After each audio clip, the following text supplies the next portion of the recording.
Captain Sarah had heard worse things whispered behind her back during her 12 years in the military, but somehow the laughter echoing through the briefing room cut deeper than usual. She stood at attention in front of 60 of the Navy's most elite SEALs, her small frame dwarfed by the towering men who filled every seat in the cramped underground facility. One woman against 60? Lieutenant Commander Jake's voice carried across the room, barely concealing his amusement. This has got to be some kind of joke. The mission briefing had been straightforward enough. Intelligence suggested that a high-value terrorist target would be moving through the mountainous region of northern Afghanistan in 3 days. The convoy would consist of multiple armored vehicles, heavily armed escorts, and sophisticated counter-surveillance equipment. The Pentagon wanted the target eliminated without alerting his network to American involvement. It had to look like an accident, or at worst, the work of rival factions. Sarah had volunteered for the mission the moment she heard the parameters. Her commanding officer, Colonel Martinez, had initially dismissed the idea outright. The mission required a level of precision and stealth that seemed impossible for a single operative, regardless of their skill level. But Sarah had pressed him, citing her unprecedented accuracy record and her expertise in long-range elimination tactics. "Sir, with respect," she had argued in his office earlier that morning, "this mission plays to every one of my strengths. A large team would be detected immediately in that terrain. But one person, someone who knows how to move unseen, could get into position and complete the objective before anyone realizes what happened." Colonel Martinez had studied her for a long moment, weighing the risks. Sarah wasn't just any soldier. She held the unofficial record for the longest confirmed kill shot in military history, a staggering 2,800 meters achieved during a classified operation 2 years prior. Her psychological profile showed an unusual combination of patience, focus, and cold calculation that made her devastatingly effective in high-pressure situations. But the SEALs didn't know any of this. To them, she was just another woman trying to prove herself in a man's world, and they weren't shy about expressing their skepticism. "Maybe she's planning to seduce the target to death," Petty Officer Williams called out from the back row, earning another round of snickers. Sarah kept her expression neutral, her dark eyes fixed on a point somewhere above their heads. She had learned long ago that reacting to such comments only encouraged more of them. Instead, she focused on the mission details scrolling across the projection screen behind her. The target was a key figure in a terrorist network responsible for multiple attacks on coalition forces. Intelligence indicated he would be traveling with a convoy of 6 vehicles, including 2 technical trucks mounted with heavy machine guns and at least 20 armed fighters. The convoy would pass through a narrow mountain pass where the terrain offered excellent concealment for a sniper, but the window of opportunity would be brief, perhaps 15 minutes at most. "The shot distance will be approximately 1,800 to 2,200 meters depending on positioning," Sarah explained, her voice steady and professional. "Weather conditions are expected to be favorable, with minimal wind variance. The target vehicle has been identified through satellite surveillance, and we have confirmation of the target's presence through human sources." Commander leaned back in his chair, arms crossed over his broad chest. At 38, he was a veteran of dozens of special operations missions and had seen his fair share of overconfident soldiers. The idea that this slight woman could accomplish what would challenge even his most experienced snipers struck him as absurd. "Right," he said, consulting his briefing notes. "Says here you've been in country for 8 months. How many confirmed kills do you have?" Sarah hesitated for just a moment. Much of her record was classified at levels above clearance, but she could share the basics. 43 confirmed, sir." A few eyebrows raised around the room. It was an impressive number, but not unprecedented among the special operations community. "Range pressed." "Varies, sir. Longest was 2,800 meters." Now the room went quiet. Even the most skeptical SEALs knew that such a shot required extraordinary skill, perfect conditions, and more than a little luck, but wasn't ready to concede the point. "And you think you can take out an entire convoy by yourself? What's your plan exactly? Because from where I sit, this looks like a suicide mission with extra steps." Sarah stepped closer to the tactical display, using a laser pointer to highlight key terrain features. "The convoy will be forced to slow down through this section of the pass.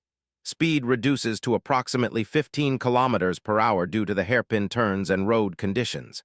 Based on their security protocols, they'll maintain spacing of roughly 50 meters between vehicles. She traced the route with her pointer, her voice taking on a clinical precision that gradually commanded attention. I'll position myself on this ridge, approximately 2,000 meters from the road. The elevation advantage provides clear sight lines to the entire convoy route. The approach requires a 12-hour hike through terrain that offers natural concealment. And then what? Petty Officer asked, his tone more curious than mocking. Even if you take out the lead vehicle, the rest of the convoy will scatter or take cover. You get one shot, maybe two, before they figure out where you are. Sarah's lips curved into the faintest suggestion of a smile. That's where you're wrong. I don't need to take out the lead vehicle. I need to create a situation where the convoy can't advance or retreat effectively. She clicked to the next slide, which showed a detailed analysis of the convoy's likely composition and defensive capabilities. Intelligence suggests the target will be in the third vehicle, an up-armored SUV. But the key to the mission isn't killing him immediately. It's creating chaos while maintaining plausible deniability. The room was listening now, the earlier mockery replaced by professional interest. Even leaned forward, intrigued despite himself. I start with the rear vehicle, Sarah continued, her pointer dancing across the display. One shot through the engine block disables it and blocks the convoy's retreat. Then the lead vehicle's driver, a clean headshot that looks like sniper fire from rival fighters. Now they're trapped in the kill zone with nowhere to go. And then, prompted. Then I work my way through the convoy systematically. Drivers first, then gunners, then anyone who tries to establish organized resistance. The entire engagement should take no more than 3 minutes. By the time they figure out there's only one shooter, it's too late. Sergeant, a grizzled veteran with 22 years of service, shook his head slowly. I've seen a lot of ambitious plans in my time, but this is something else. You're talking about 18 shots, minimum, all at extreme range, against moving targets who'll be returning fire the moment you reveal your position. Actually, sir, I'm talking about 18 shots maximum, Sarah corrected. If I do this right, I won't need that many. The correction hung in the air like a challenge. 18 shots to eliminate an entire convoy. It was either the height of arrogance or a display of confidence born from abilities these men hadn't yet witnessed. Lieutenant Davis, one of the younger SEALs, raised his hand. What about extraction? Even if you somehow pull this off, that ridge is going to be crawling with search teams within an hour. How do you plan to get out? Sarah's expression didn't change, but something flickered in her eyes, a hint of the calculations running constantly through her mind. Extraction is my responsibility, sir. The mission parameters only require elimination of the target and his immediate security detail. Everything else is secondary. The room fell silent again, but this time the quiet had a different quality. These men were beginning to understand that Sarah wasn't approaching this mission with reckless bravado. She was presenting a carefully calculated plan based on capabilities they were only beginning to grasp. Studied her for a long moment, nodding the steady set of her shoulders, the way her breathing remained perfectly controlled despite being the focus of 60 skeptical stares. There was something about her stillness that reminded him of the best snipers he'd known, an almost predatory patience that separated the truly exceptional from the merely skilled. You really think you can do this? He said finally. It wasn't a question. I know I can do this, sir, Sarah replied without hesitation. The confidence in her voice wasn't bravado. It was the quiet certainty of someone who had already run through every variable, every contingency, every possible outcome. She had studied the terrain maps until she could navigate the approach route in her sleep.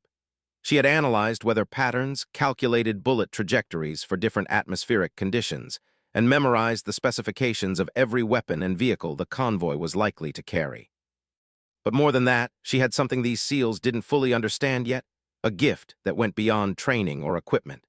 Sarah could see patterns in chaos, could predict movement and behavior with an accuracy that bordered on supernatural. It was what had allowed her to make shots that other snipers considered impossible, what had kept her alive through 8 months of operations in some of the most dangerous territory on Earth. Glanced around the room, reading the faces of his men. The mockery was gone now, replaced by a mixture of skepticism, curiosity, and grudging respect. These were warriors who understood the difference between empty boasting and genuine confidence. All right, he said finally. You've got our attention, but talk is cheap. If you're really planning to take on this mission solo, you need to prove you're capable of what you're claiming. Sarah nodded, having expected this challenge. What did you have in mind, sir? Smile was sharp, predatory. Live fire exercise. Tomorrow morning, 600 hours. We'll set up a scenario that simulates your mission parameters. You'll have one chance to show us what you can do. And if I succeed? Sarah asked. If you succeed, you get full mission authorization and our support for extraction planning, replied. If you fail, he shrugged. Well, let's just say this conversation never happened and you go back to whatever support role the Army thinks is appropriate for your skill set. The implicit insult stung, but Sarah didn't react. Instead, she nodded crisply. Understood, sir. One demonstration, full mission parameters. Not quite full parameters, corrected with a grin that suggested he thought he was being clever. We can't exactly set up 18 moving targets for you to kill, but we can test your accuracy, your speed, and your ability to perform under pressure. Sarah felt a familiar calm settling over her, the same feeling she got in the moments before taking a critical shot. Everything else faded away, the skeptical faces, the barely concealed contempt, the weight of having to prove herself yet again. There was only the mission, the shot, the target. I'll be ready, sir, she said. As the briefing broke up and the SEALs filed out of the room, Sarah heard fragments of conversation floating back to her. Some of it was speculation about her chances. Some of it was crude commentary about her gender and appearance. But increasingly, she heard something else, the sound of professional warriors beginning to take her seriously. Lieutenant Davis paused near the door, glancing back at her with something approaching respect.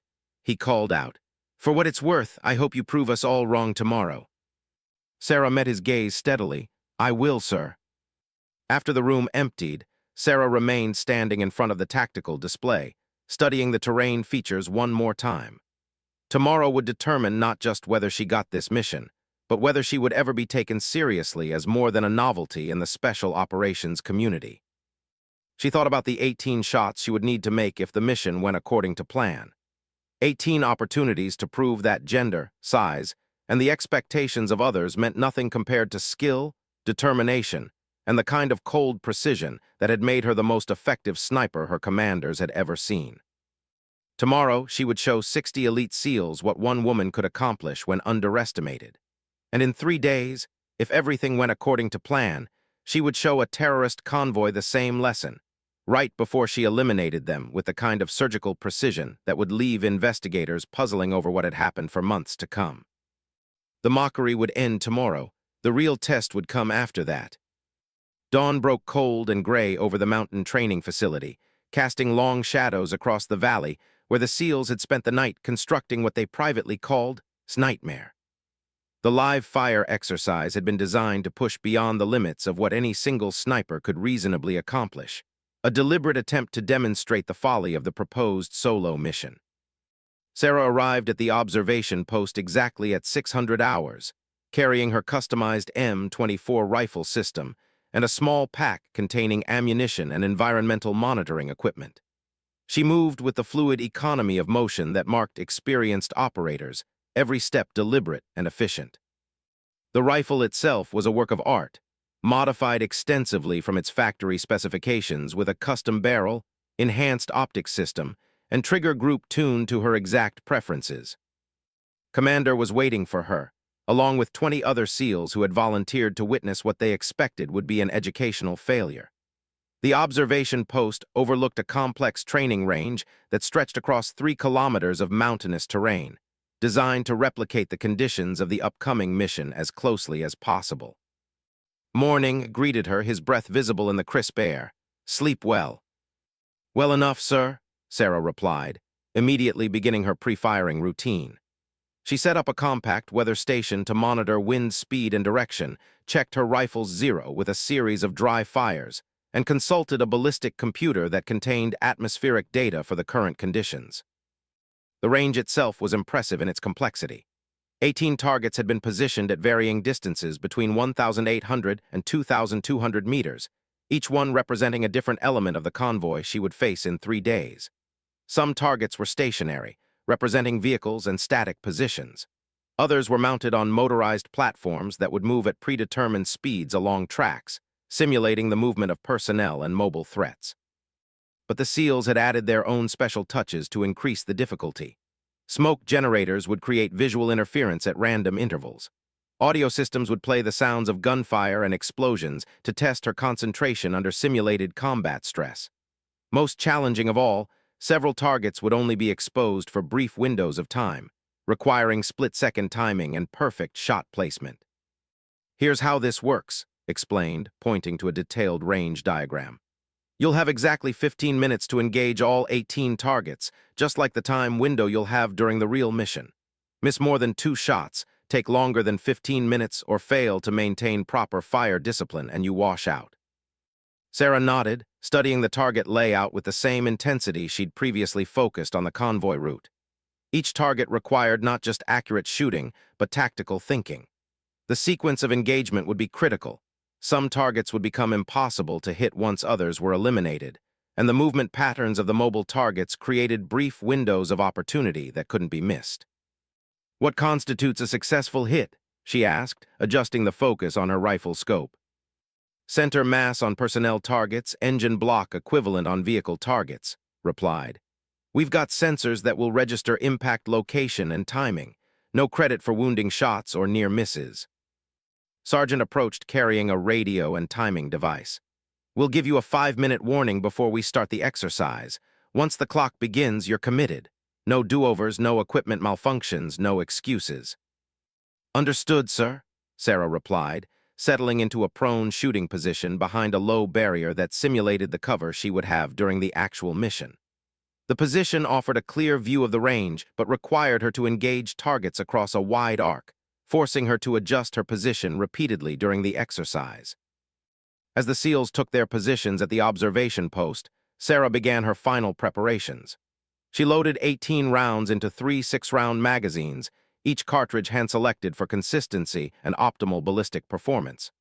Her breathing slowed and deepened, entering the meditative state that experienced snipers cultivated to achieve maximum accuracy under pressure. The waiting was always the hardest part.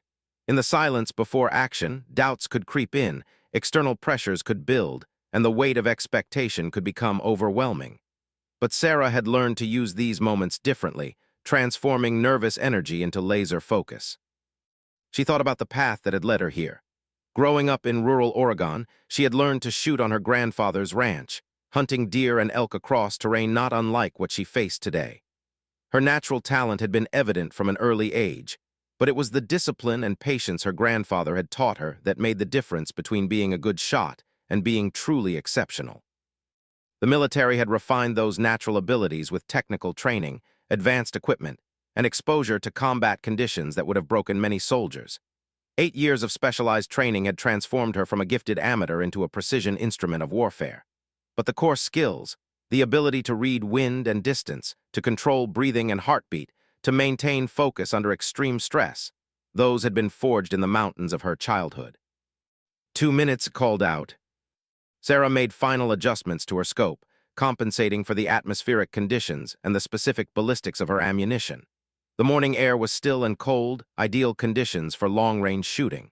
Wind was minimal, less than 3 miles per hour from the southeast. Temperature was 42 degrees Fahrenheit with humidity at 68%. All factors that would affect bullet trajectory had been calculated and compensated for. 1 minute. The range fell silent except for the distant hum of the motorized target systems warming up. Sarah controlled her breathing, slowing her heart rate and allowing her body to settle into the comfortable tension that preceded exceptional shooting.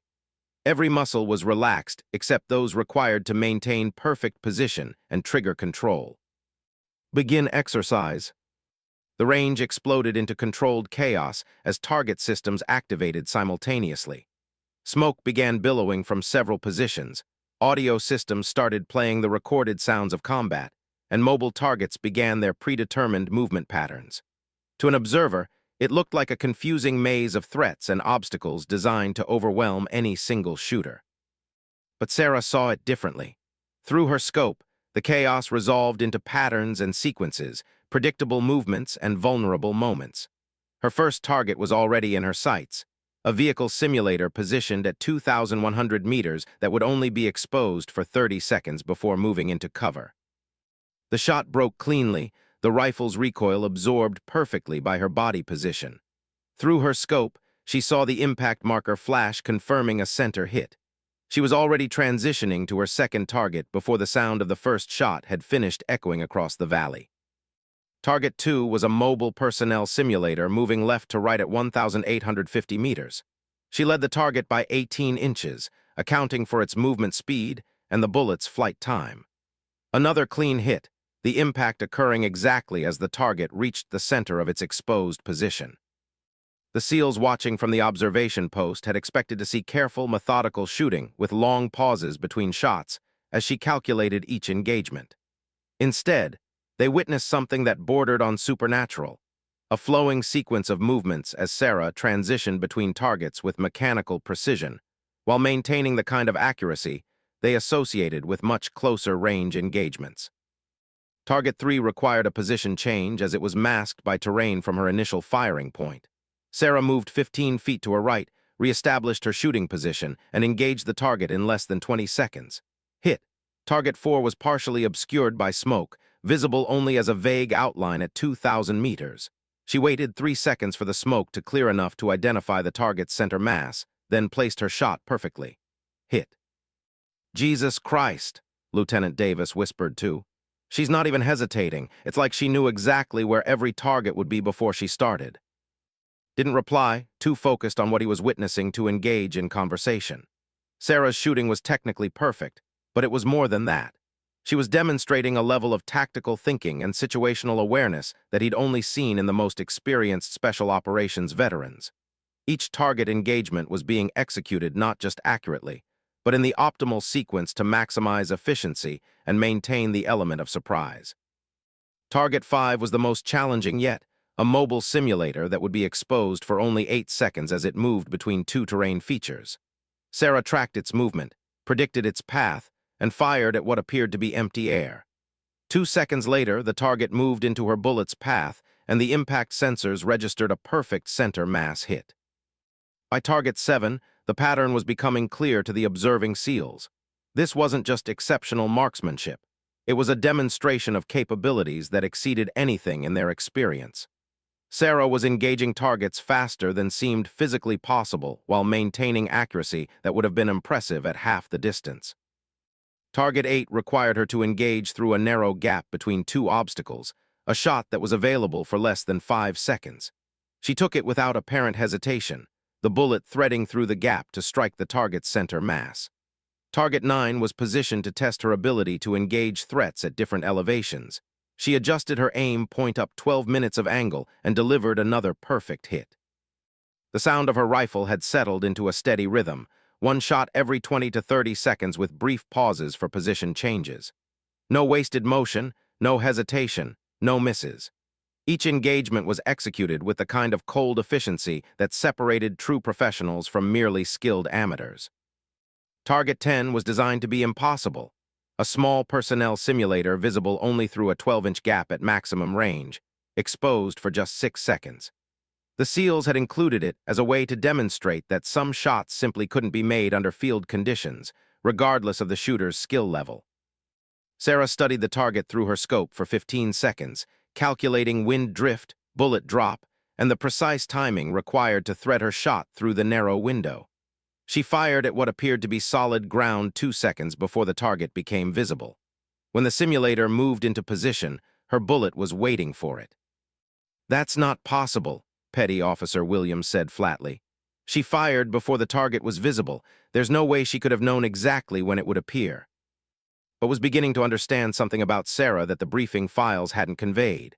She wasn't just an exceptionally skilled marksman. She was something rarer and more valuable. She was a soldier who could process complex tactical information at superhuman speed, who could predict and react to battlefield developments before they became apparent to other observers. Targets 11 through 15 fell in quick succession, each engagement demonstrating a different aspect of her capabilities. Long-range precision shooting, moving target engagement, shooting through limited visibility, engaging multiple threats in sequence, and maintaining accuracy under simulated stress conditions. Every shot was perfect, delivered with the kind of confidence that came from absolute mastery of her craft. Target 16 required another position chain to a more challenging firing point with less stable ground. Sarah adapted immediately, using her pack to create a stable shooting platform and engaging the target from an awkward angle that would have challenged most snipers. Hit. Target 17 was the culmination of the exercise's difficulty curve. A mobile target moving erratically at 2,150 meters through a smokescreen, while audio distractions played at maximum volume. The target would be visible for random intervals between 2 and 8 seconds, requiring her to take the shot whenever opportunity presented itself. Sarah tracked the target's movement pattern for 40 seconds, identifying the underlying logic in its apparently random path. When she fired, the target was moving behind light smoke cover. Her bullet found it anyway, striking center mass during a brief moment of visibility that lasted less than 3 seconds. 11 minutes 30 seconds elapsed, announced, his voice carrying a note of disbelief. One target remaining. The final target was positioned at maximum range, 2,200 meters, and was only 6 inches in diameter, representing a precision shot through a small opening to reach a concealed threat. It was the kind of shot that would challenge even the best military snipers under ideal conditions, let alone after 17 consecutive perfect hits in a compressed. Sarah took her time with this one, knowing that the observers expected perfection and that anything less would be seen as failure despite the overwhelming success of the previous engagements. She checked wind conditions one final time, her scope settings, and controlled her breathing to achieve optimal steadiness. The shot seemed to hang in the air forever before the impact sensor confirmed what everyone had already witnessed: another perfect hit, delivered with the same casual precision that had characterized the entire exercise. 12 minutes 15 seconds total elapsed time, announced. 18 targets, 18 hits, 0 misses. The observation post was silent, except for the sound of wind moving through the valley. The SEALs who had gathered to witness Sarah's failure instead found themselves staring at a demonstration of capabilities that redefined their understanding of what a single soldier could accomplish. Was the first to speak, his voice carrying a note of respectful incredulity. "I've been in this business for 16 years. I've worked with some of the best snipers in the world. What I just saw," he paused, searching for words, "that was something entirely different." Sarah secured her rifle and began policing her brass, her demeanor unchanged by the successful demonstration. "Thank you, sir. Does this mean I'm authorized for the mission?" Lieutenant Davis laughed, a sound containing equal parts amazement and nervous energy. "After what we just witnessed, I'm pretty sure you could get authorization for any mission you wanted." But Sarah's focus remained fixed on the original objective. "The convoy mission, sir. Do I have your support?" Nodded slowly. "You have more than my support, you have my apologies. We came here expecting to prove you weren't ready for this mission. Instead, you've proven that we weren't ready to understand what you're capable of." Sergeant approached, carrying the scoring sheets from the exercise. "In 23 years of military service, I've never seen anything like what you just did. 18 for 18 at those distances, under those conditions, it's going to change how we think about what's possible." Sarah accepted the praise with the same calm professionalism she'd shown throughout the exercise, but something in her expression suggested that vindication felt better than she had expected. For too long, she had been dismissed as a curiosity, a skilled shooter who benefited from special accommodations rather than a true asset to military operations. "There's one thing I need to understand," said as the group prepared to leave the range. "That shot at target 10, where you fired before the target was visible, how did you know exactly when it would appear?" Sarah considered the question for a moment before answering. "Pattern recognition, sir. The mobile targets were operating on programmed sequences, not truly random movement. Once I identified the underlying algorithm, I could predict exposure timing with reasonable accuracy." It was a clinical explanation that didn't fully capture the intuitive leap she'd made, the ability to see order in apparent chaos that separated true experts from merely skilled practitioners. But it was enough to help the SEALs understand that they had witnessed something beyond exceptional marksmanship. They had seen tactical thinking and situational awareness operating at a level that redefined their assumptions about individual capability. As they walked back to the base facility, the conversation gradually shifted from amazement at what they'd witnessed to practical planning for the convoy mission. The demonstration had answered the question of whether Sarah could make the shots. Now they needed to focus on intelligence gathering, extraction planning, and mission support. But for Sarah, the real test was still 3 days away. The demonstration had been performed under controlled conditions against inanimate targets that couldn't shoot back. The convoy mission would involve real enemies who would react, adapt, and fight back with everything they had. 18 shots to eliminate a convoy. The SEALs no longer doubted she could do it. The question now was whether she would get the chance to prove it in actual combat, where the stakes were measured not in successful target hits, but in lives saved and enemies eliminated. The mockery was over. The real work was about to begin. The helicopter dropped Sarah 12 kilometers from the target zone at 2:30 hours, touching down just long enough for her to roll out with her equipment before disappearing into the pre-dawn darkness. The silence that followed was absolute, broken only by the distant wind moving through the mountain peaks and the steady rhythm of her own breathing as she oriented herself to the terrain. She carried 68 pounds of equipment distributed across her body with practiced efficiency. The rifle system was broken down into components and secured to her pack frame, while ammunition, optics, environmental monitoring gear, and survival equipment occupied every available space. 3 days of food and water added weight, but she had calculated everything precisely. Too little, and the mission would fail. Too much, and she would be too slow to reach her position undetected. The 12-kilometer approach to the firing position would take her through some of the most challenging terrain in Afghanistan. Rocky slopes covered with loose scree, narrow ravines that could trap an unwary climber, and exposed where a single mistake could silhouette her against the sky for enemy observers. The route she had selected would take 18 hours to traverse safely, leaving her 6 hours to establish her hide site and prepare for the convoy's arrival. Sarah began moving immediately after the helicopter departed, using a red filter to navigate the initial phase of the approach. The first 4 kilometers were relatively straightforward, a well-defined animal trail that wound through a valley floor covered with scattered boulders and sparse vegetation. But even this easy section required constant vigilance, as the terrain was perfect for improvised explosive devices or early warning sensors. Every 50 meters, she stopped to listen and observe, using techniques learned through years of solo operations in hostile territory.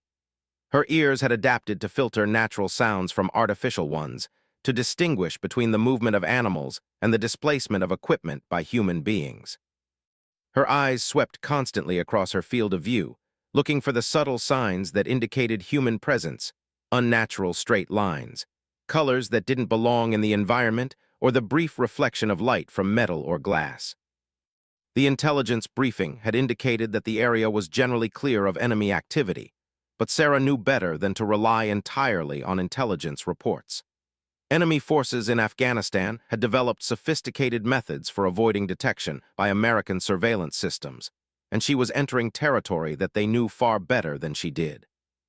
As dawn approached, she reached the first major obstacle of her route, a steep-sided ravine that cut across the valley floor like a wound in the earth. The ravine was nearly 40 meters wide and 30 meters deep, with crumbling walls that would make climbing dangerous even under ideal conditions. But crossing it was necessary to maintain concealment from observation posts that intelligence had identified on the surrounding.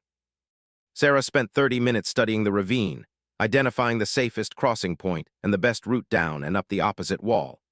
The rock was sedimentary limestone, fractured and unstable in many places, but offering good handholds where it remained solid. She tested each hold carefully, distributing her weight across multiple contact points and moving with the slow precision that kept climbers alive in dangerous terrain. Halfway down the ravine wall, a section of rock gave way under her left hand, sending a cascade of stones clattering into the darkness below. She froze immediately, pressing herself against the wall and listening for any sign that the noise had attracted attention. 3 minutes passed before she resumed her descent, now even more careful about testing each hold before committing her weight to it. The bottom of the ravine was darker and colder than the open valley, with a thin stream running through scattered boulders and patches of thorny vegetation. The air smelled of moisture and decay, and she could hear small animals moving in the underbrush nearby. She followed the stream for 200 meters before finding a suitable place to begin her ascent of the opposite wall. Climbing up proved more challenging than the descent, as her equipment pack shifted her center of gravity and limited her range of motion. Several times, she had to redistribute gear or remove the pack entirely to navigate particularly difficult sections.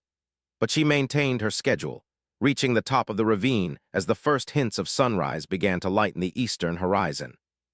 The second phase of her approach required crossing 6 kilometers of open ground broken by low ridges and scattered rock formations.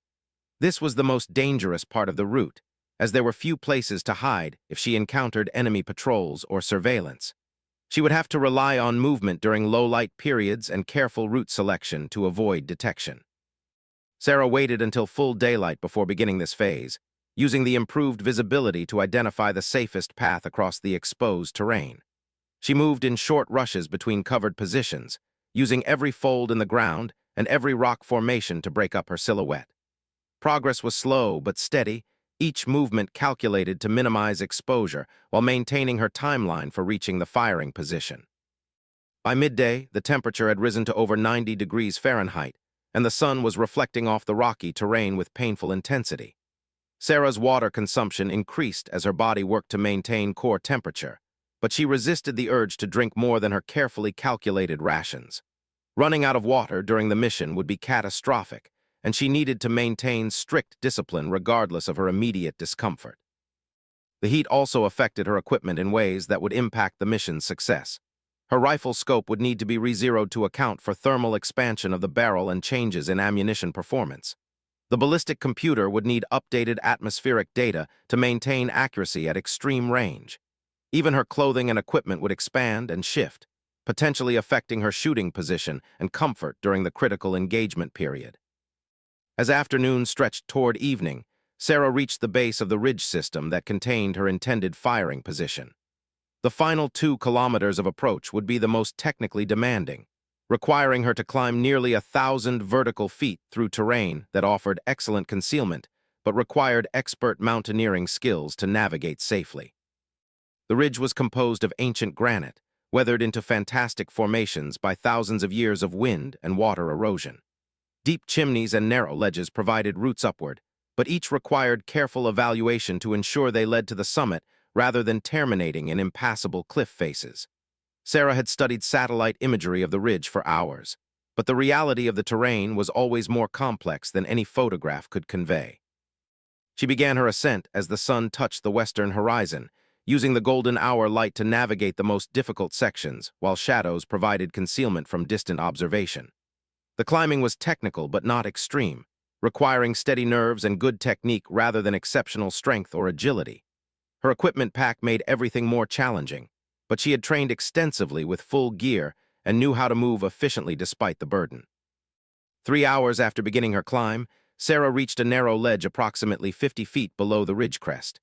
This was her intended observation point, selected because it offered clear sight lines to the convoy route while remaining invisible from most directions. The ledge was barely wide enough for her prone shooting position, with a natural rock parapet that would provide both concealment and protection from return fire. She spent the next hour carefully preparing her hide site, removing loose rocks that might shift during the engagement, and arranging her equipment for optimal efficiency. The rifle was assembled and test-fired using a suppressor to minimize the signature of her position. Her ballistic computer was updated with current atmospheric conditions, and her scope was zeroed using a target positioned at precisely 2,000 meters. As darkness fell across the valley, Sarah settled into her final preparations for the mission. She consumed a carefully planned meal designed to provide sustained energy without causing digestive issues that might affect her shooting. She hydrated optimally, drinking enough water to maintain peak performance while ensuring she wouldn't need to move from her position during the critical engagement window. Her watch showed 21:45 hours when she received the encrypted radio message confirming that the convoy had departed its staging area and was proceeding along the expected route. Estimated time of arrival at the kill zone was 6:30 hours, giving her 8 hours to rest, monitor intelligence updates, and make final preparations for what would either be the culmination of her military career or its end. Sarah used the night hours to study the convoy route through her rifle scope, memorizing every terrain feature and identifying potential complications that might affect her mission. She practiced transitioning between target positions, timing how long each movement would take, and identifying the optimal sequence for engaging multiple threats. She rehearsed malfunction drills, practiced emergency procedures, and visualized every aspect of the coming engagement until it played out in her mind like a well-rehearsed dance. At 400 hours, she received another intelligence update confirming the convoy's continued movement along the predicted route. 6 vehicles, 22 personnel, target confirmed in the third vehicle as expected. Weather conditions were optimal with minimal wind and excellent visibility. Everything was proceeding according to plan. But Sarah knew that no plan survived contact with the enemy unchanged. The convoy might deviate from its route, whether conditions could shift or unexpected complications might force her to adapt her tactics in real time.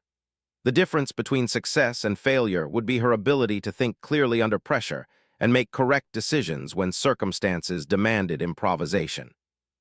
As the first hint of dawn appeared in the eastern sky, Sarah began her final equipment check. Rifles zeroed and confirmed accurate at 2,000 meters, ammunition properly seated, and magazines loaded with 18 carefully selected rounds. Ballistic computer updated with current atmospheric conditions. Range cards prepared for every likely target position. Communications equipment tested and confirmed operational. At 5:30 hours, she spotted the first sign of the convoy's approach, a faint dust cloud on the horizon marking their movement along the valley road. They were precisely on schedule, maintaining the speed and formation that intelligence had predicted. In 1 hour, she would discover whether months of preparation and a lifetime of training had prepared her adequately for the most challenging mission of her career. Sarah settled into her shooting position, feeling the familiar calm that preceded action. Her breathing slowed and deepened, her heart rate decreased, and her mind achieved the crystalline clarity that made extraordinary shooting possible. The doubt and uncertainty that had plagued her during the approach faded away, replaced by the cold confidence of a professional who knew exactly what needed to be done. The convoy was still 40 minutes away when she acquired her first visual contact through the rifle scope. 6 vehicles moving in tactical formation along a dusty road that wound through terrain perfectly suited for long-range interdiction. The morning light was perfect, providing excellent visibility without the heat shimmer that would complicate extreme-range shooting later in the day. Was somewhere in that convoy, surrounded by fighters who believed their numbers and firepower made them invulnerable to attack. In 36 minutes, they would learn how wrong they were. One woman with one rifle was about to demonstrate that in warfare, accuracy and preparation could overcome any advantage in numbers or equipment. Sarah checked her watch one final time, 5:54 hours. The convoy would enter the kill zone in 36 minutes.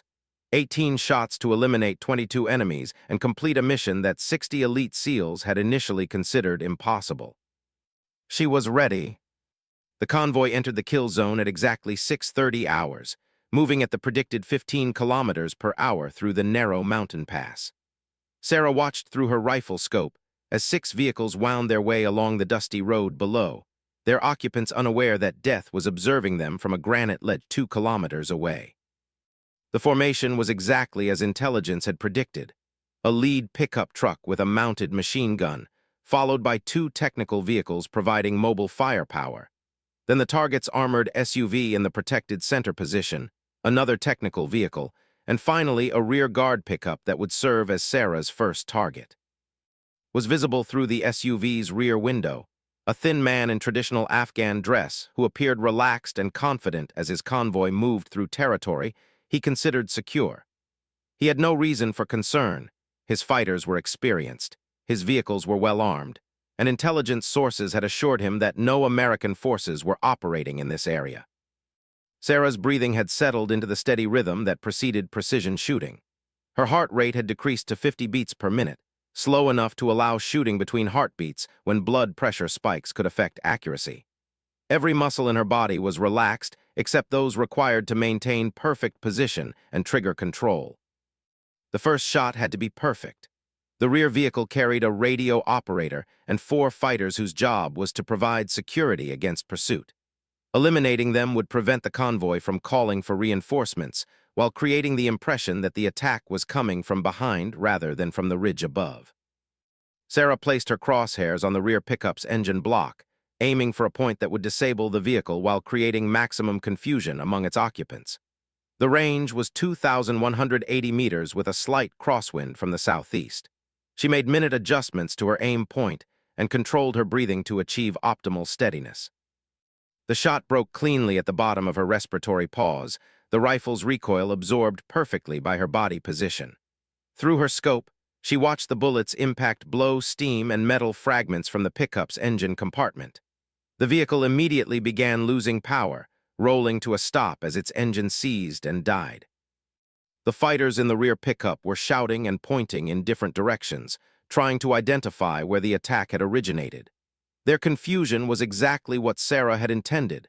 From their perspective, the shot could have come from any of a dozen hiding places in the rocky terrain behind them. She was already transitioning to her second target before the sound of the first shot reached the convoy. The lead vehicle's driver was visible through the windshield, unaware that his formation had been compromised. Sarah led him slightly to account for the vehicle's forward motion and squeezed the trigger as he turned to look back at the disabled rear guard. The second shot shattered the pickup's windshield and eliminated the driver instantly. The vehicle immediately veered left, struck a boulder, and rolled onto its side, blocking the narrow road and preventing the convoy from advancing. Now they were trapped in the kill zone with nowhere to go except on foot. The reaction was immediate and predictable. Fighters poured from the disabled vehicles, some seeking cover behind the overturned lead pickup, while others tried to establish firing positions among the rocks beside the road. Radio chatter erupted as the convoy commander attempted to coordinate a response to what appeared to be a coordinated ambush from multiple directions. Sarah's third target was the machine gunner on the first technical vehicle, who was traversing his weapon toward the ridge where she lay concealed. He never completed the movement. Her bullet struck him center mass as he tried to acquire a target, dropping him backward into the truck bed and leaving his weapon unmanned. Target 4 was the driver of the same technical, visible through the side window as he tried to reverse his vehicle out of the kill zone. The shot was more difficult due to the angle and the partial concealment provided by the vehicle's frame, but Sarah's bullet found its mark, passing through the window to eliminate the threat. The convoy's reaction was evolving from confusion to panic as fighters realized they were taking accurate fire from an unknown number of attackers at extreme range. Several men were firing wildly at suspected sniper positions, but their shots were falling hundreds of meters short of Sarah's actual location. Others were trying to use their vehicles for cover, not realizing that their positions were clearly visible to her elevated firing point. Target 5 was a fighter who had established a defensive position behind one of the technical vehicles and was attempting to direct the convoy's response. Through her scope, Sarah could see him gesturing and shouting orders to the other fighters. Eliminating him would further disrupt their coordination and increase the panic that was already spreading through their ranks. The shot required her to wait for a brief moment when the target moved clear of the vehicle's protection. Sarah tracked his movement pattern for 30 seconds, then fired as he exposed himself to communicate with fighters on the opposite side of the road. Another perfect hit, another threat eliminated. 6 minutes had elapsed since her first shot, and the convoy's organized resistance was already beginning to collapse. But the most dangerous phase of the engagement was just beginning. The surviving fighters were starting to realize that the attack was coming from a single direction, and several were moving to establish firing positions that would give them clear sight lines to the ridge where she lay hidden. Target 6 was the convoy commander himself, recognizable by his distinctive uniform and the way other fighters deferred to his authority. He had established a position behind the armored SUV and was using a radio to coordinate what remained of his force's defensive efforts. Eliminating him would complete the destruction of the convoy's command structure. The shot was complicated by the partial cover provided by the SUV's armor plating, but Sarah had identified a narrow window of opportunity when the commander would be forced to expose himself to maintain radio contact. She waited patiently, tracking his movement pattern until he stepped into her sight picture for the brief moment she needed. Her seventh shot eliminated the convoy commander and triggered a visible collapse in the fighters' morale. Without leadership, the survivors began making individual decisions about whether to continue fighting or attempt to escape on foot. Several abandoned their positions and began running toward the rocky terrain beside the road. Target 7 was one of the fleeing fighters, a man carrying what appeared to be a portable anti-aircraft missile system that could pose a threat to extraction helicopters. Sarah led him by 2 meters to account for his running speed and fired as he reached a small clearing between 2 boulder fields.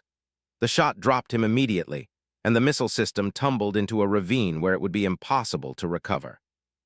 Was still in the SUV, probably believing that its armor would protect him from sniper fire. He was correct that the vehicle's plating would stop most rifle rounds, but Sarah had loaded armor-piercing ammunition specifically designed to penetrate such protection. Her next target would be the SUV itself, aimed at the precise point where was taking cover. But first, she needed to eliminate the remaining fighters who posed active threats to her position or could escape to report the attack. Target 8 was a machine gunner who had remounted his weapon and was firing in her general direction. His shots were still falling far short, but his continued resistance was encouraging other fighters to maintain their positions rather than fleeing. Sarah's 8th shot silenced the machine gun permanently, eliminating both the immediate threat and the psychological anchor that had been keeping some fighters in the fight. The effect was immediate. 3 more fighters abandoned their positions and began running for the hills.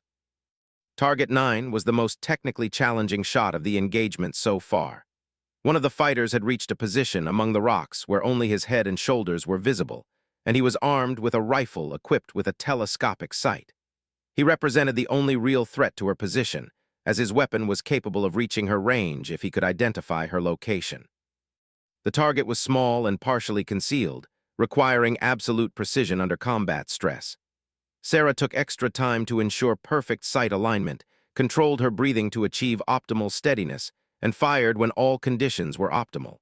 Her 9th shot eliminated the threat before the enemy sniper could complete his own target acquisition. 10 minutes had elapsed since the beginning of the engagement, and Sarah had fired 9 shots without a single miss. The convoy's effective resistance had been broken, but several fighters remained alive and dangerous. More importantly, was still protected by the SUV's armor, and eliminating him was the primary objective of the entire mission. Target 10 was another fleeing fighter, this one carrying documents and communications equipment that suggested he might be an intelligence officer. Allowing him to escape with sensitive information could compromise future operations against the terrorist network. Sarah tracked his movement through a maze of boulders and fired as he paused to look back at the destroyed convoy. Target 11 required her to engage a fighter who had taken cover in a position that was almost impossible to hit from her current location. But Sarah had identified a ricochet opportunity. A shot placed precisely against a granite boulder would redirect her bullet into the hidden position. The angle had to be perfect, and the bullet's velocity after impact would be reduced, but it was still capable of eliminating the threat. She calculated the ricochet angle with the same precision she applied to direct shots, aimed at a point on the boulder that would send her bullet into the concealed position, and fired. The indirect hit was successful, eliminating a threat that could have remained dangerous for hours if left unmolested. Target 12 was personal bodyguard, a large man armed with an assault rifle who had taken a defensive position beside the SUV's rear door. He was clearly prepared to fight to the death to protect his employer, and his position made him dangerous to anyone attempting to verify his elimination after the engagement. Sarah's 12th shot struck the bodyguard as he moved between cover positions, eliminating the last organized resistance around the target vehicle. Now the path was clear for her primary objective, the elimination of himself, but was no longer visible through the SUV's windows. He had either taken cover below the window line or moved to a different position within the vehicle. Sarah would need to force him into the open or penetrate the vehicle's armor to complete her mission. Target 13 was the SUV's rear tire, a shot intended to prevent the vehicle from being used for escape while potentially forcing to abandon his protected position. The bullet easily penetrated the thick rubber and metal rim, causing the vehicle to settle backward and to the right. Target 14 was the SUV's fuel tank, located beneath the vehicle's rear section. Penetrating it would create a fire hazard that might force to evacuate his position, while also ensuring that the vehicle could not be used for escape, even if someone managed to start its engine. Sarah aimed carefully at the tank's most vulnerable point and fired her 14th shot. The bullet penetrated the metal and ignited the leaking fuel, creating a growing fire that began spreading beneath the vehicle. Now would have to choose between remaining in a vehicle that was about to become an inferno or exposing himself to a rifle. The choice was made for him when the fire reached electrical components and triggered a series of small explosions that filled the SUV's passenger compartment with smoke. The rear door opened, and emerged coughing and disoriented but very much alive. Target 15, himself. After months of planning and preparation, the primary objective of the mission was finally in Sarah's crosshairs. He was moving erratically, probably suffering from smoke inhalation and shock, but he was clearly identifiable as the target she had been sent to eliminate. Sarah tracked his movement for 5 seconds, waiting for a moment when he would be relatively stationary and clearly visible. When he paused to look back at his burning vehicle, she fired her 15th shot. Dropped immediately, his death confirming the successful completion of her primary mission objective. But 3 fighters remained alive, and Sarah's position would soon be compromised by the smoke and flames rising from the destroyed convoy. She needed to eliminate the remaining threats quickly and begin her extraction before enemy reinforcements arrived or the survivors managed to identify her location. Target 16 was a wounded fighter who was crawling toward a radio that had been dropped during the initial chaos. If he managed to reach it and call for help, Sarah's extraction would become infinitely more dangerous. She fired as he reached for the radio, ensuring that no calls for assistance would be transmitted. Target 17 was a fighter who had been playing dead among the casualties, but was now attempting to crawl away from the kill zone. His deception might have worked against a less observant opponent, but Sarah had been tracking all movement in the area and had identified him as a potential threat several minutes earlier. Her 17th shot eliminated the last active threat among the convoy's survivors, but 1 fighter remained. He was badly wounded and making no attempt to escape or continue fighting, but mission protocols required confirmation that no enemies survived to report the attack or identify its source. Target 18, the final shot of an engagement that had lasted exactly 14 minutes and 37 seconds. Sarah placed her crosshairs on the wounded fighter and fired her last round, completing the total elimination of Convoy with surgical precision. The mountain pass was silent except for the crackling of flames from the burning vehicles and the settling sounds of debris from the destroyed convoy. 18 shots had eliminated 22 enemies, disabled 6 vehicles, and completed one of the most challenging sniper missions in military history. Sarah secured her rifle and began her immediate post-engagement procedures. She policed her brass, collected her equipment, and prepared for extraction while monitoring for signs of enemy reinforcement or investigation. In 67 seconds, she had completely erased the evidence of her presence on the ridge and was beginning her descent toward the extraction point. Behind her, the convoy burned in a scene that would puzzle investigators for months. No shell casings, no witnesses, no evidence of the sniper who had accomplished what an entire company of soldiers might have struggled to achieve. Just the smoking remains of what had once been Convoy and the growing legend of the woman who had destroyed it with 18 perfectly placed shots. The demonstration for 60 skeptical SEALs had been impressive, but this was artistry. The extraction helicopter found Sarah at the designated pickup point exactly 96 hours after she had been inserted into the operation area. She emerged from her concealed position among a cluster of boulders like a ghost, materializing from stone, moving with the fluid efficiency that marked soldiers who had pushed themselves to their absolute limits and emerged victorious.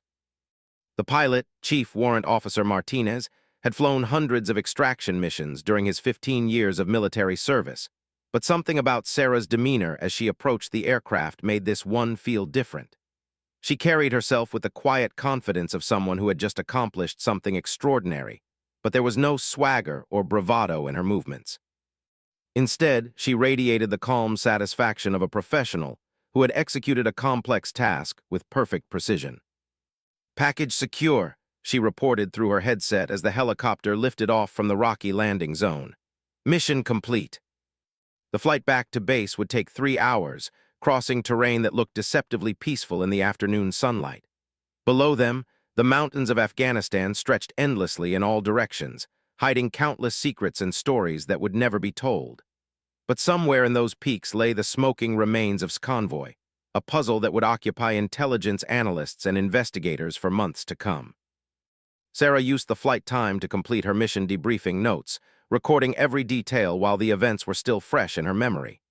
She documented weather conditions, equipment performance, timing of each engagement, and lessons learned that might benefit future operations.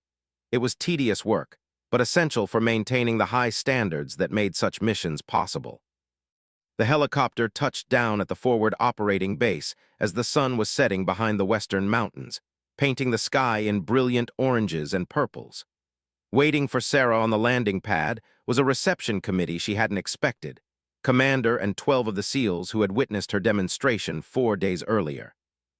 Called out as she approached, his voice carrying a note of respectful incredulity. "We need to talk."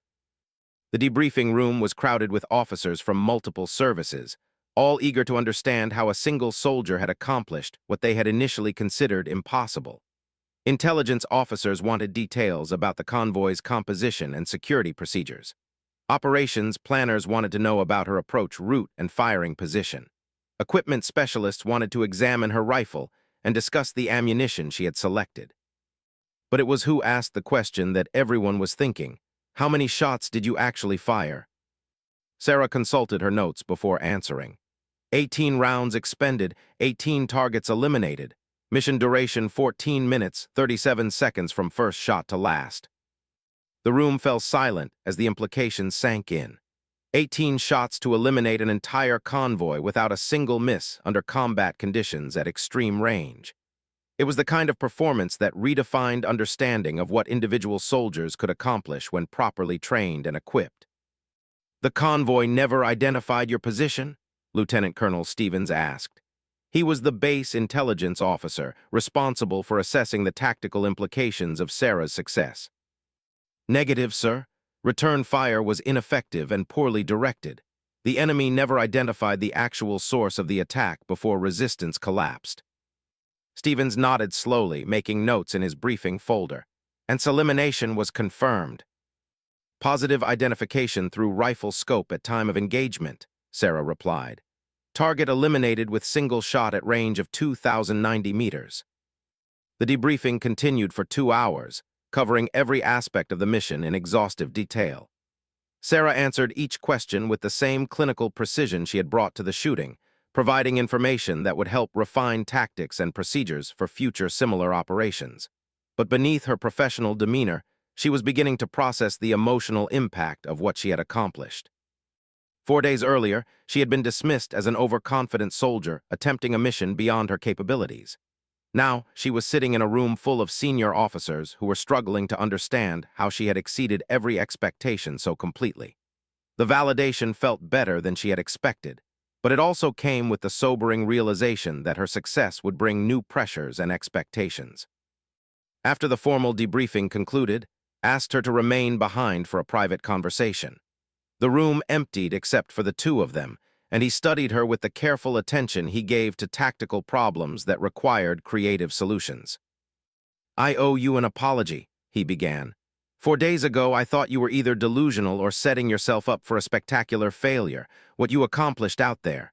He paused, searching for words. "It's going to change how we approach certain types of missions." Sarah accepted the apology with the same calm professionalism she had maintained throughout the operation. "Thank you, sir. I understand why the mission seemed impossible from the outside. Even I wasn't entirely certain it would work until I was actually in position."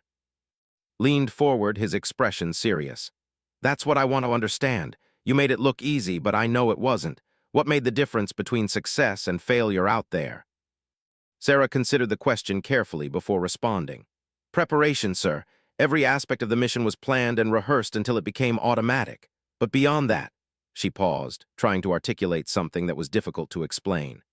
"There's a point in complex operations where you stop thinking consciously about individual actions and start reacting to patterns. The convoy moved and reacted exactly as I had predicted based on their training and doctrine." "You're talking about operating at an intuitive level," observed. "Reading the battlefield and responding to developments before they become obvious to other observers." "Something like that, sir. It's similar to what experienced pilots describe when flying becomes automatic, or what surgeons report during complex operations. The technical skills become subconscious, allowing focus on higher-level decision-making." Nodded thoughtfully.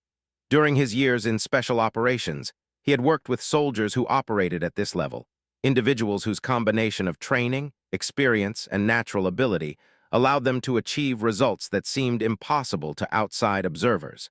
But he had never seen it applied to solo operations of this complexity and difficulty. The Pentagon is going to want to study what you did, he warned her. They'll want to know if your methods can be taught to other soldiers or if this was a unique combination of circumstances and individual capability. Sarah had expected this development. Military organizations were constantly seeking ways to replicate and systematize exceptional performance, turning individual achievements into training programs and operational doctrine. But she suspected that some aspects of what she had accomplished couldn't be reduced to standardized procedures. "I'm willing to assist with any evaluation they consider necessary, sir," she replied. "But I think they'll find that this type of operation requires more than just technical training. It requires a specific mindset and the ability to operate effectively under extreme isolation and stress." Over the following weeks, Sarah found herself at the center of an intense analysis effort aimed at understanding the tactical and psychological factors that had made her mission possible. She participated in extensive debriefings, equipment evaluations, and psychological assessments designed to identify the key elements of her success. The results were both illuminating and frustrating for military planners. While her technical skills could be measured and potentially replicated through training, the cognitive abilities that had allowed her to process battlefield information and make split-second decisions under pressure proved more elusive. She demonstrated an unusual combination of pattern recognition, spatial reasoning, and stress tolerance that appeared to be partly innate and partly developed through years of specialized experience. More importantly, the mission had demonstrated the potential for individual soldiers to accomplish strategic objectives previously requiring large-scale operations. Sarah's elimination of Convoy had disrupted a terrorist network that had been responsible for numerous attacks on coalition forces. Intelligence gathered from the destroyed vehicles led to the identification and capture of several other high-value targets.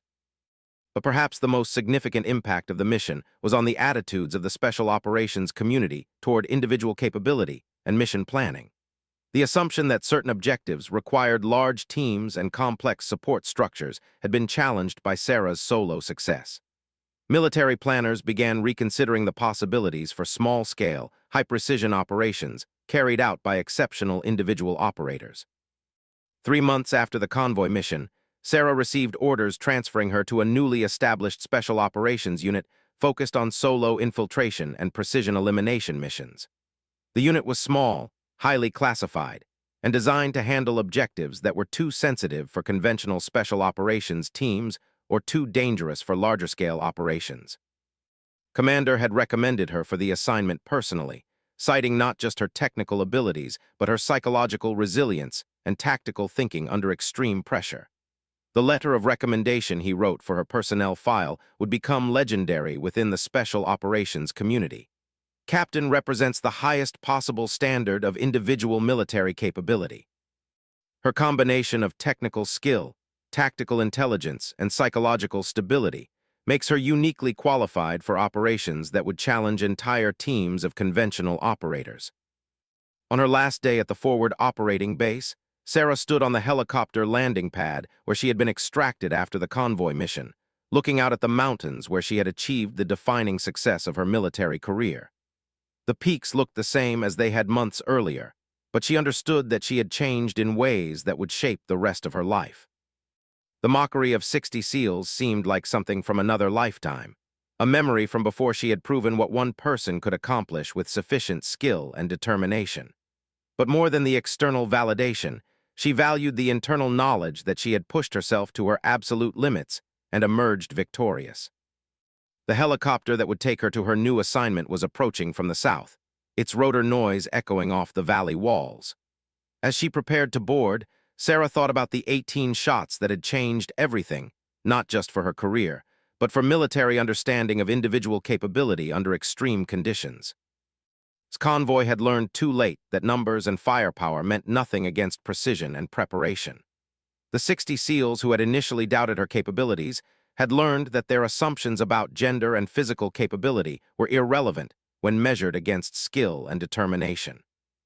But Sarah had learned something more profound, that the combination of exceptional training, careful preparation, and absolute commitment could overcome obstacles that appeared insurmountable to outside observers. It was a lesson that would guide her through the challenges and opportunities of the classified missions that lay ahead. As the helicopter lifted off and carried her toward an uncertain but promising future, Sarah allowed herself a small smile. Somewhere in the mountains below, the legend of the Convoy mission continued to grow. Stories were told in whispered conversations about the ghost sniper who could eliminate entire formations with surgical precision, who could appear and disappear without leaving a trace, who had redefined the possibilities of individual military action. The woman who had inspired those legends was already moving on to new challenges, new missions, and new opportunities to prove that in the right hands, 18 shots could change the world. The SEALs had stopped laughing. Its network had been shattered. And Captain Sarah had become something that military historians would study for generations. Proof that exceptional individuals could still change the course of conflicts through skill, courage, and the kind of cold precision that turned impossible missions into legendary victories. The mockery was over. The legend had just begun.